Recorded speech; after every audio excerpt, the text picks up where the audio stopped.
You know, we do a lot of traveling here on 3+U. That's a lot of fun for us. And sometimes we go to some places that just stay in our hearts. And that happened to us not too long ago when we went up to Ellijay, Georgia. It was Jennifer Grimmer who got us up to her beautiful Gilmer County. She is with Pick Ellijay. So she's traveled back our way now to our pretty neck of the woods. With her, she's brought Cotter Hill, who's a Cleveland native, but now a songwriter making some real headways of his own. And he's going to be part of your fun Songwriters Festival that you have coming up, right? Yes, we're very blessed to have singer-songwriters like Cotter come.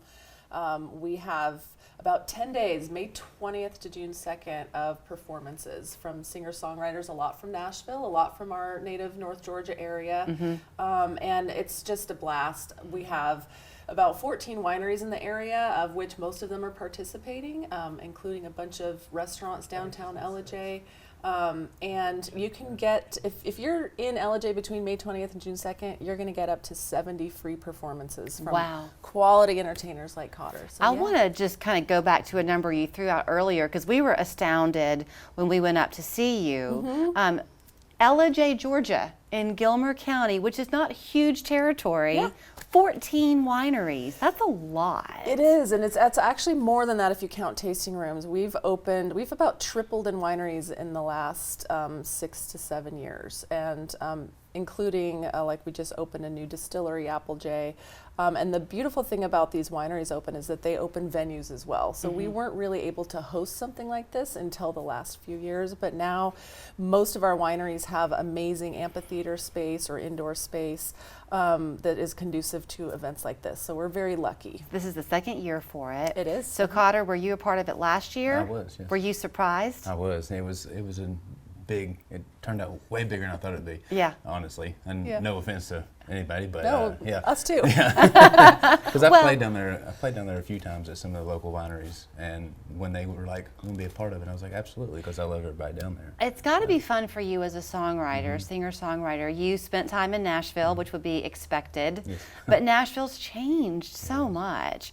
For you to be able to take what you do so well, and all you want is to bring it to an audience, but you're getting a worldwide audience in Ellijay. People travel there from all over. And they listen.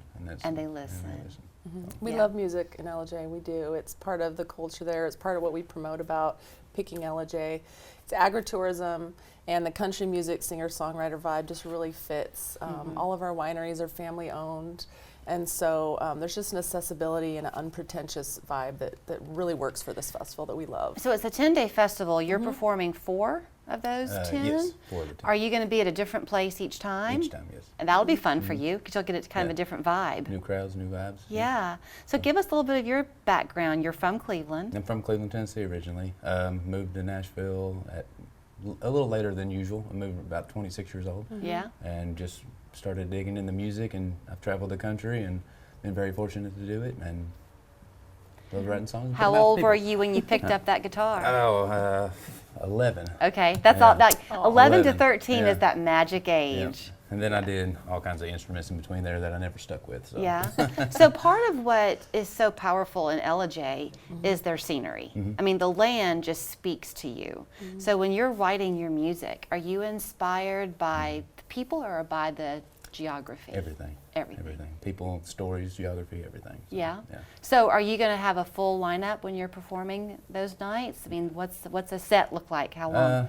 I'm a majority all originals. So all originals. I'll throw in a cover to keep you excited every now and then. So yeah, we're not going to let you get out of here without playing. But talk to me a minute, Jennifer. When people do want to come up, part of the fun too is the drive. It is. And what I'm remembering from what we did when we came to see you was we kind of went up one way and we came back a different way. Sure. I guess depending on which end of Ellijay you're going to. Absolutely, yeah. I mean, Gilmer County is interesting where Ellijay is, because you come down from Blue Ridge, or you come up from Atlanta, or you come over from, Dawsonville, and or you can come over from Cleveland, Georgia, or Helen.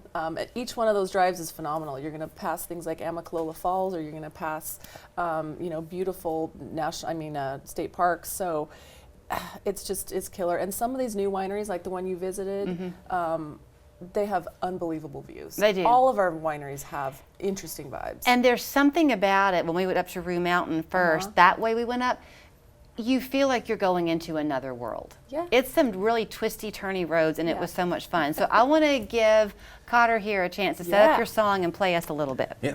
This song is a song I just recently released back in last June, almost a year ago. It's called Songs About Us. A lot of people in the country world, they kind of think country music is a little cliche. So we wrote a song and just was like, you know what? All the cliches, we're proud of them because they're songs about us. So Love it. let's do a little verse and chorus here. Pick a station on FM, anywhere Hank record spins. Song from the good old days, something new and a little cliche. Like the first kiss that you loved and lost, Amazing Grace and Dang Good Dogs, hit you like a Sunday hometown hymn. Every neon light, every back road drive, every drop tailgate